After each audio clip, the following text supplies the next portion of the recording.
Well, Joey, a 2-0 defeat against League One opposition. How did you assess your side's performance tonight? We can do a lot better, for sure. Rotated the team a little bit today as much as we could. There was a training ground game against Maidenhead today with some junior players, and obviously 70 odd minutes for Sammy Nick, 70 odd minutes for Sam Finley, who scored, and 70 odd minutes for Alex Rodman. So they come back into contention now, hopefully for the game Saturday, all being well, when they wake up in the morning. And we've had young Jay that he's played 15 minutes in that game today, and we've had to pull him to play in the first team, go on the bench of the first team because we're that short. Even young Zane Walker's got a tight hamstring. So we're at a strange point in terms of 66% of the squad turnover. I think 31 players we inherited. I think 20 odd have gone. New players coming in, and we're playing centre halves, our full back. We're playing number 10s in midfield, and it's not ideal at this moment in time. So we've created very little in the game tonight, and we must be better. Yeah, how do you get more goals out of the team? Is it a case of the cavalry returning, or can you do it in this set of players? Yeah, look, you can't turn water into wine, and players make a hell of a difference. You look at Pittman, Nicholson, Hanlon, Coots, Finley, Rodman. You're looking at good players there. It's not.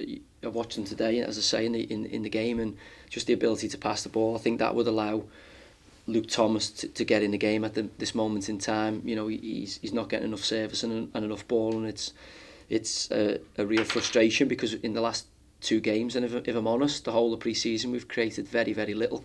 Yes, there is the adage of players coming back, and we've got work to do. I think everyone's fully aware of that. We thought we were going to come down, and that wasn't us. We didn't think we were just going to come down and all of a sudden flick a light switch and be the best team in the division. That was a reality check, I think, for the whole football club last season.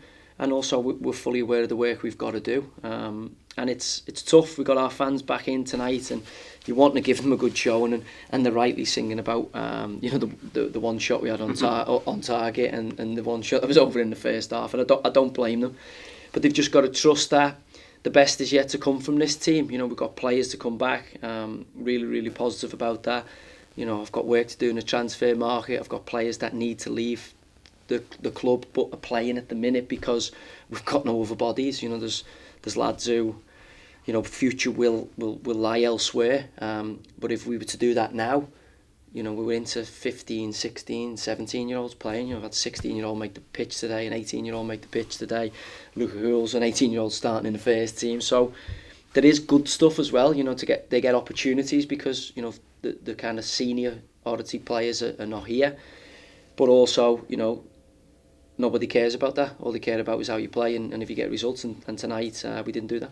Yeah, as an aside, I thought Connor Taylor had a good game at the back today, but game of opinions. Do you not agree?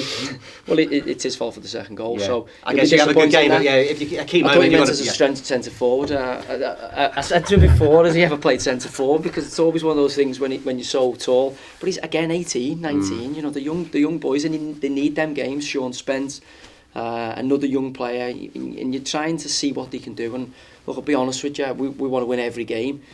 But also, if I'd have been desperate to progress in the cup, I probably would have selected a different side. Big Ansi wouldn't be managing his body, and Mark Hughes, and Cootsy's obviously suspended. He wouldn't have played tonight had he not been suspended. So look, it's tough. It's really, really tough at the moment. I'm fully aware that's, I think, certainly in terms of creating anything, that's probably as poor as we've been at home. And the best is yet to come. So you mentioned this training game. Could Sam and Brett be available on Saturday, or is it too early to say? Brett didn't play in the game. Obviously, he's still recovering from the little bit of a knock that he had. He's probably 2-3 weeks away. Depends if you speak to him or you speak to the physios. If it's him, it's 2 weeks. If it's the physios, it's 4 weeks. So I'm hoping for 3 weeks and somewhere in the middle of that. The fact that we've gone out the cup tonight gives us a Saturday, Tuesday this week. 2 home games, and then a Saturday, which the cavalry should, the reinforcements should start to get back. As I say, hopefully Nicholson, Rodman, Finley are in contention for Saturday. And just a final, you mentioned the transfer market. Might it be September before we start settling down, do you think then? Yeah, it's just a strange one at the minute, the market. I mean, you know, we need to bring players in certain positions. We're fully aware of that. To do that, you know, you need those players to be available, and at this moment in time, it's quite a cagey marketplace, and we've got to get value.